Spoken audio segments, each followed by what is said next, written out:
Dans le cadre de la journée Belle Cause, c'est une journée pour parler de santé mentale et pour l'occasion, on reçoit Samuel Poulin qui a accepté de venir nous parler un peu de son histoire. Sam, avant qu'on rentre là-dedans, je veux dire, moi, j'ai travaillé 3 ans, 4 ans presque avec toi dans la LHMQ. Ça a été un immense plaisir de travailler avec toi et c'est un immense plaisir de te rejaser à nouveau, mon gars. Ah, ben merci beaucoup. C'est gentil de ta part de m'amener ici. Ah, écoute, c'est toi qui nous fait la faveur. J'ai des bons souvenirs de toi avec le Phoenix de Sherbrooke et les Foreurs de Val-d'Or au moment où tu brûlais la ligue, mon gars. Les points y allaient par là dans ton passage dans la LHJMQ. Par la suite, t'as fait le saut chez les rangs professionnels dans la Ligue américaine. Tu as même atteint la Ligue nationale de hockey déjà à ton jeune âge. Avant qu'on tombe là, dans tout ça, ça s'est passé comment tes premiers matchs, tes premiers pas dans la Ligue nationale de hockey? C'était super spécial, honnêtement. C'est le rêve de chaque petit joueur de hockey quand on commence à jouer à 4-5 ans de se rendre là. Puis c'était des moments vraiment spéciaux. Ma famille a fait le voyage ici, parce qu'on jouait sur la route. On était dans l'Ouest canadien. Ça a été beaucoup d'émotions, mais ça a été des super beaux moments. Puis on va en parler un petit peu par la suite, mais c'est un petit peu ces moments-là dans la LNH qui m'ont fait réaliser qu'il y avait quelque chose d'autre qui n'allait pas. Puis c'est pour ça que pas super longtemps après, j'ai dû prendre une pause du hockey parce que justement, j'avais des trucs à gérer, puis c'était le temps de le faire. Fait que, bref, je te laisse continuer.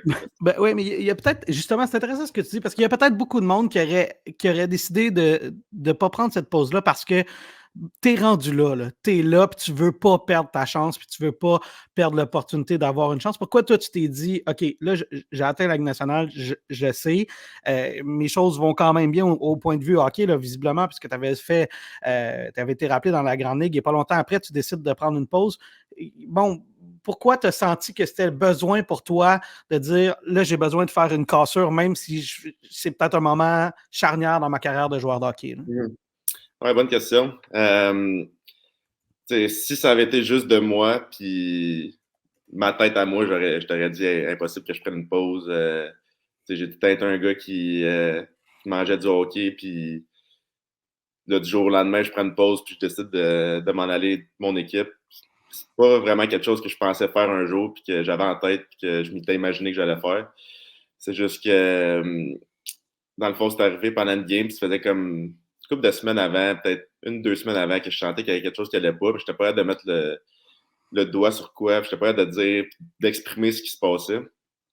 Fait que j'ai fait, j'ai juste gardé tout ça pour moi, puis j'en ai pas parlé, puis d'un moment, mais c'est ça qui m'a comme rattrapé. Mais l'affaire, c'est que c'est arrivé en plein milieu d'une game, puis c'est ça. Je me suis tapé une crise de panique due à de l'anxiété de performance, entre autres, puis c'est ça. Fait que, en tapant une crise de panique en plein milieu de 2 périodes, j'allais vraiment pas bien à ce moment-là, puis euh, je me sentais un peu comme, je sais pas si tu as déjà fait une commotion, mais je me sentais honnêtement vraiment similaire à ça. Puis en plus de ça, il y avait comme un sentiment de panique là-dedans, mais comme c'était vraiment pas des bonnes conditions pour que je retourne jouer sur la glace. Fait que c'est pour ça que l'équipe m'a dit de prendre soin de moi, puis que c'était correct de pas jouer le restant de la game. Puis on a comme parlé avec le staff médical par la suite, savoir c'était quoi le meilleur plan de match à faire. Puis euh, j'ai pris la décision de retourner chez moi. Donc, c'est pour ça que ça l'a mené à tout ça. C'était pas nécessairement des circonstances que j'avais planifié de faire, mais c'est mon corps qui a parlé et qui m'a dit que j'avais pas le choix de prendre une pause. Ouais, j'imagine parce que, bon, écoute, je suis pas un athlète comme toi, là, mais j'en connais assez pour savoir que souvent sur la glace, durant un match, c'est un genre de safe space pour un athlète. Tu sais, c'est là que vous vous sentez bien. C'est ça, la glace. C'est quand tu as tes patins dans les pieds. Fait que si rendu là sur la glace, tu te dis, OK, là, il y a quelque chose qui cloche, ça voulait dire qu'il était peut-être temps que, que tu prennes une pause finalement. Ouais, exact. Puis je me rappelle là, sûrement mes 2, 3 dernières games avant de revenir, mais avant de prendre une pause, justement. Tu parles de safe space comme si on est comme dans une bulle, puis les autres problèmes n'existent pas, sauf que à ce moment-là, puis genre, j'ai été de même toute ma vie. Tu sais, quand je joue au hockey, j'ai tout le temps pensé que c'était justement une partie de plaisir, puis c'était là que j'avais mon fun. Puis, sauf que justement, juste avant que je revienne à la maison, dans ces games-là, ma tête, elle faisait juste me dire de débarquer, débarquer, puis je voulais plus jouer au hockey à ce moment-là. Fait que, c'est pour ça que, tu sais, comme je t'ai dit, ça a été quelque chose que j'ai pas eu le choix de faire parce que j'arrêtais pas de bloquer justement cette voix intérieure-là qui me disait de prendre une pause, mais au bout d'un moment, mon corps s'est juste épuisé, puis c'est ça. Fait que, T'as-tu considéré, t'es pas obligé de le dire comme ça, mais t'as-tu considéré arrêter complètement de jouer? Tu te dis, OK, je prends ma retraite, c'est fini. Le hockey, c'est fini. euh, j'ai eu un bon moment de réflexion, honnêtement. Euh, dans ces conditions-là, quand ça allait pas super, honnêtement, j'avais pas nécessairement la tête claire, puis je voyais pas nécessairement c'était quoi le problème, puis tout. Fait que, une fois que les choses se sont calmées un peu, j'ai pris le temps justement de penser à tout ça, savoir si c'était vraiment ça que je voulais faire, puis tout. Puis dans le fond, je faisais des crises de panique, mais c'était le hockey qui créait ça, puis c'était ça souvent mes triggers un peu, là. Fait que, mettons, je me rappelle de quand que j'ai recommencé à patiner, ça me faisait comme paniquer. Puis je regardais des games de hockey à la TV, ça me faisait paniquer. Fait que Wow. c'est sûr qu'en ayant ces réactions-là, ça donne pas le goût de rejouer au hockey, sauf que une fois que j'ai comme traité ça, puis que j'ai été capable de passer au travers ces étapes-là, ben, j'ai retrouvé le plaisir de jouer. Puis c'est pas parfait encore, mais en ce moment, je me sens mieux que jamais pour jouer au hockey. Honnêtement, j'ai le goût de show up à l'arena, peut-être avec les boys. Puis, fait que c'était un processus que je pense qu'il était nécessaire de faire, sauf que justement, ces questions-là, ça m'a prouvé justement que je voulais vraiment jouer au hockey, puis que c'était ça que je voulais faire de ma vie. Fait que, Ça, c'est intéressant. Puis, tu sais, tu dis aussi les boys, tu sais, des gars de hockey, là, tu le sais, là, c'est tout le temps ensemble, des gars de hockey. C'est une équipe, puis vous vivez, vous mangez, vous sortez ensemble. Est-ce que ça te faisait peur de dire, OK, là, je vais être loin des boys, je retourne à la maison, puis je vais être. Est-ce que c'est quelque chose qui te faisait peur d'être loin de l'équipe? euh, Ou tu étais rendu à un point où tu en avais tellement de besoin que là, tu avais non, besoin ça, de. j'avais tellement la tête préoccupée par plein d'affaires que honnêtement, je voulais juste être avec mon monde, puis je voulais juste être avec ma famille, mes amis, puis j'étais rendu à ce point-là, puis le hockey était rendu vraiment secondaire, là, genre, même si j'avais joué dans la NHL 2, 3 semaines avant, je te dis que genre, je pensais même plus, puis c'était plus ça le problème. Fait que oui, les boys m'ont manqué durant mon séjour à la maison, ça c'est certain, sauf que sur le moment même, c'est sûr que c'était pas ça qui me passait par la tête. Là. Qu'est-ce que tu as fait pour te remettre sur pied? Qu'est-ce que ça a pris à la maison? Euh, Repos? Beaucoup de repos, ouais. Parce que, tu sais, ça l'a mené à un petit burn-out du hockey. Veux pas. Il n'y a pas une chose en particulier qui a créé ça. C'est un rassemblé d'une couple d'affaires. Puis, euh, honnêtement, ma tête était juste vraiment épuisée du hockey. Puis, épuisée d'aller à 100 000 à l'heure à tous les jours. Puis, fait que j'ai dû apprendre à écouter mon corps beaucoup. Puis, veux pas, j'ai consulté vraiment régulièrement pendant mon séjour à la maison. Puis, j'ai appris des choses sur moi que je n'avais jamais vraiment pensé. Puis, si je veux pas, j'ai tout le temps joué au hockey. Puis, c'est tout le temps cette identité-là que j'ai eue d'être un joueur de hockey. Puis, en passant 3, 4 mois à la maison sans hockey, mais je veux pas, tu te poses des questions, t'es qui sans ce sport-là. Puis, fait que j'ai pas eu le choix de me poser ces questions-là. Puis, ça m'a vraiment ouvert les yeux sur le fait que, tu sais, le hockey, c'est une chose, mais il y a tellement plus de choses à la vie. Puis, j'ai tellement concentré d'énergie à ce sport-là que j'ai vraiment oublié tout le reste, sauf que je pense que c'est pour ça que je dis que c'est un des plus beaux cadeaux que j'ai eu de prendre cette pause-là, que ça m'a tellement fait réaliser d'affaires. Euh, puis c'est ça, justement, j'ai pris vraiment beaucoup de temps pour moi pour gérer les choses à laquelle que je gérais. Puis je me suis pas mis de pression de retour au jeu ou je voulais juste vraiment juste aller bien puis être en santé. Ça a été un long processus, mais ça en a valu la peine. Qu'est-ce que tu as appris sur toi? Tu dis, tu sais, j'en ai appris sur moi dans ce moment-là. Puis penses-tu qu'à moyen terme, même à long terme, tu as sauvé ta carrière de hockey en prenant cette pause-là? Sauver, c'est dur à dire. Je sais pas c'est quoi qui aurait fait en sorte, mettons, dans, je sais pas, 5, 10 ans, que ça me tentait plus de jouer au hockey, whatever, ou que je sais pas, ça aurait été une blessure, ou ça, je peux pas te dire de réponse. Fait que je pense juste que ça m'a vraiment ouvert les yeux sur justement pourquoi je voulais jouer au hockey, pourquoi c'était ça ma passion, pourquoi que j'avais comme perdu ça des yeux. Puis c'est des questions que j'ai comme vraiment jetées du revers de la main pendant tellement d'années. Puis ça, c'est le côté hockey, puis le côté humain de la chose, dans le sens que j'avais aucune idée j'étais qui sans jouer au hockey, sans être un joueur de hockey. Puis oui, j'ai des amis qui sont pas nécessairement dans le monde du hockey, mais comme ça a tellement tout le temps été ça ma vie depuis que j'ai 5-6 ans que c'est ça qui m'a ouvert les yeux sur la personne que j'étais, puis ce que je dégageais. Puis fait que ça a été vraiment un gros travail un gros travail personnel, puis de self-growth, un peu qu'on dit en anglais. Puis Mhm. honnêtement, je suis vraiment reconnaissant de ce temps-là que j'ai pris pour moi. Toi, tu as fait ce travail-là personnel, OK? Puis c'est un travail que tu as fait pour toi.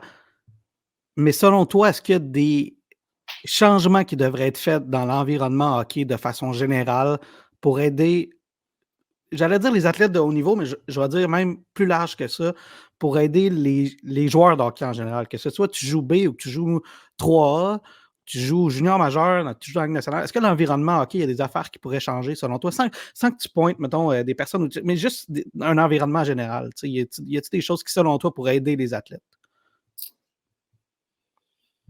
Aider les athlètes. Tu parles-tu plus mentalement ou. Que ce soit mentalement, que ce soit dans l'environnement, je sais pas, je pose la question, puis peut-être que tu n'as pas nécessairement réfléchi sur la question non plus, parce que toi, c'était vraiment un travail personnel, mais j'étais curieux de savoir si tu avais remarqué des choses, de dire, mais si cette petite affaire changeait là, peut-être que ça aiderait les athlètes. Mhm. Je ne sais pas, là, je pose la question. C'est sûr, tout ce qui est réseaux sociaux, je trouve que ça a été un gros facteur de.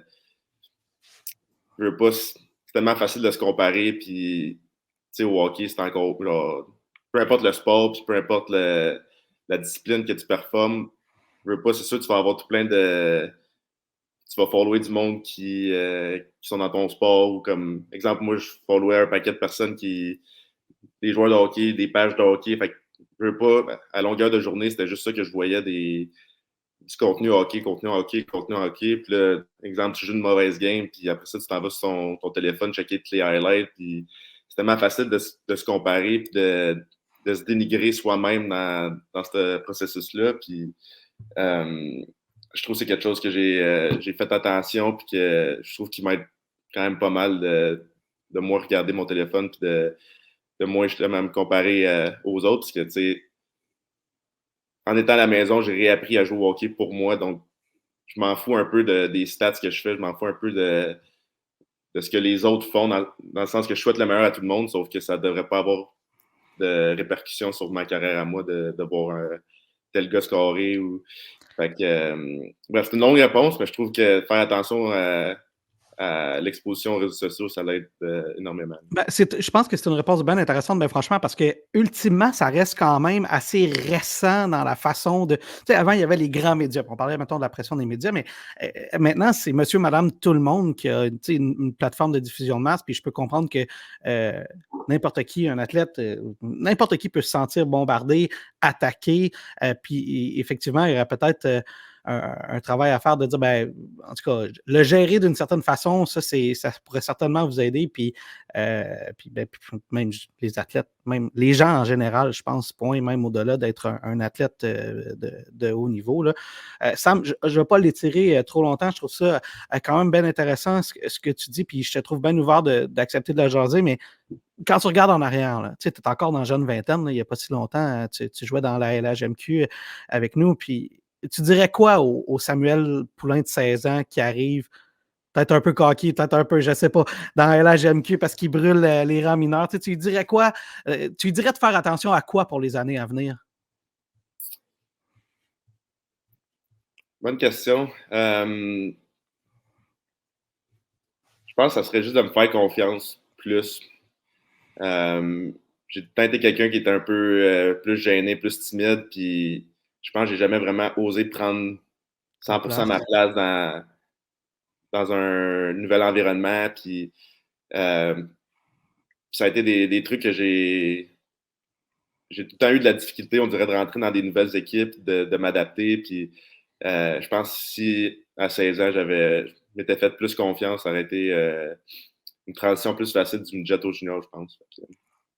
C'est intéressant parce que, tu sais, tu as quand même produit toute ta vie, tu sais, au niveau mineur, tu sais, tu as quand même. Tu as un choix de première ronde dans la Ligue nationale. Là. Fait que, puis, tu sais, par bout, tu brûlais la LHMQ, tu étais au sommet des pointeurs, ou en tout cas toujours pas mal dans le top. Comment tu faisais pour performer sans prendre ta place, sans avoir comme la confiance? Tu sais, on parle souvent de la confiance dans le monde du sport comme étant un élément super important. Comment tu faisais, toi, pour performer? C'était-tu juste parce que tu avais un talent complètement fou qui dépassait les autres? Je sais pas, tu sais, ça devait être tough de performer à ces niveaux-là sans avoir un niveau de confiance approprié, si on veut.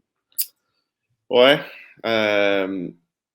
Tu sais, tantôt, je parlais que je gérais en ce moment. Ben, tu sais, je dis en ce moment, mais je pense que ça fait quand même une couple d'années là, que je faisais de l'anxiété puis que je le traitais pas. Puis je suis pas mal sûr que Junior, c'était assez présent parce que je me rappelle que je jouais des games puis que tu sais, ta petite voix intérieure qui te parle pendant une game de hockey, mais genre, moi, cette petite voix-là, ben, elle était jamais vraiment positive, puis elle était tout le temps. Elle me dénigrait tout le temps, puis c'était jamais comme des bons feedbacks que je me donnais à moi-même. Puis je pense que j'ai joué honnêtement toutes mes games juniors quasiment en ayant des problèmes de Wow. jambes, savoir si j'allais avoir des jambes pour ma game. Puis, mais tu sais, je pense que c'est juste le fait de. J'ai tout le temps aimé le hockey, puis j'ai tout le temps, tu sais, j'ai tout le temps su que c'était ça que je voulais faire de ma vie, même quand j'étais plus jeune. Puis, tu sais, je pense que c'est cette drive-là, puis ce désir-là de compétitionner, puis de gagner qui, je veux pas, qui faisait comme plus surface, puis qui nous permettait d'avoir du succès quand même. Sauf que je pense que les problèmes d'anxiété que je vis en ce moment, mais je les avais quand j'étais junior aussi, mais c'était juste une question que je les gérais pas. Puis, c'était pas rendu assez grave à un point de les gérer non plus. Là. Fait que, je pense que pour répondre à ta question, je pense que c'est vraiment juste le désir de gagner puis le désir d'aider mon équipe qui me faisait performer comme ça. Là. En tout cas, quelque part, c'est vraiment une belle preuve de courage, puis tu sais, une belle preuve de montrer à tout le monde que, tu sais, même des fois, s'il y a des affaires qui nous agacent, on est quand même capable de performer. Il faut juste être capable de le contrôler pour pas que ça dérape, là, parce que, écoute, de la façon dont on parle, puis tu sais, je sais, tu sais, je dis pas banalement que tu brûlais la ligue, là, tu sais, tu brûlais le junior majeur, tu as un choix de première ronde, t'as été vraiment très bon, puis tu sais, malgré tout ça, il se passait tout ça dans ta tête, tu sais, fait que c'est quand même bien intéressant. Écoute, je te laisse aller dans pas long, parce que là, on a beau parler de ça, mais tu es de retour au jeu. Puis là, dans la Ligue américaine, tu n'es pas loin d'un point par match. Tu n'es pas trop loin. Fait que là, écoute, ça va comment là, en ce moment? Tu te sens comment? J'ai encore des hauts et des bas, honnêtement, côté mental, je te dirais. Puis, tu sais, ça fait partie de la vie aussi, dans le sens que personne n'a des journées parfaites, puis il y a tout le temps des.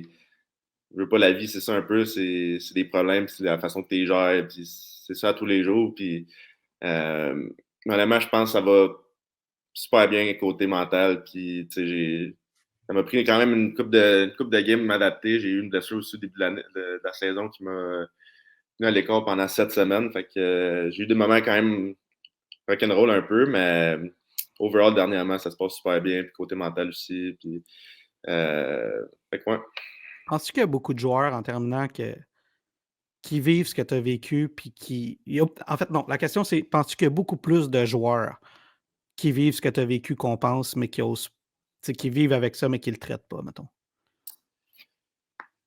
Ce que j'ai vécu, je, je sais pas, parce qu'il y a un élément déclencheur que je veux pas nécessairement parler, Mhm. que je souhaite juste à personne, puis que ça a fait en sorte que je pense que ça a vraiment plus trigger mon anxiété dans les années après. Mais je veux pas de l'anxiété de performance. Je pense que tous les joueurs de hockey, tous les athlètes, je suis pas mal sûr qu'ils en ont à un certain niveau. Euh, c'est juste quand ça devient too much, c'est là que c'est problématique. Mais je pense que quand c'est contrôlé, puis quand je veux pas, ça devient pas justement envahissant pour la personne, mais c'est pas nécessairement un problème. Mais je suis pas mal sûr que tout le monde fait de l'anxiété de performance. Puis c'est même utile à notre carrière. C'est ça un peu qui nous prépare à des matchs. Fait que Ma réponse est pas claire vraiment, mais comme je suis pas mal sûr qu'il y a beaucoup plus de gens qui en font Qu'on pense. qu'on pense. Ouais. Ou en tout cas, d'un point de vue général, peut-être pas ta situation spécifique, mais toutes sortes de joueurs qui vivent toutes sortes de problèmes, mais qui n'osent pas sortir, puis qui n'osent pas faire ce que toi, tu as fait, prendre une pause. Sam, merci tellement d'avoir pris le temps de venir nous jaser de ça. Je trouve que tu es vraiment comme un bel exemple de courage pour plusieurs raisons. De un, c'est pas facile d'en parler d'un point de vue personnel. Puis quand on est justement un athlète de haut niveau comme toi, un gars qui a atteint la Ligue nationale et qu'on souhaite revoir dans la Ligue nationale, en tout cas, moi, je te le souhaite, c'est ce que tu veux, ben, c'est pas toujours nécessairement évident. Lâche pas. Félicitations. Puis ben, tu reviens nous jaser quand tu veux, mon gars. Alright, un gros merci. C'est super gentil. Puis je te souhaite une bonne fin de journée, mon gars. Bye bye.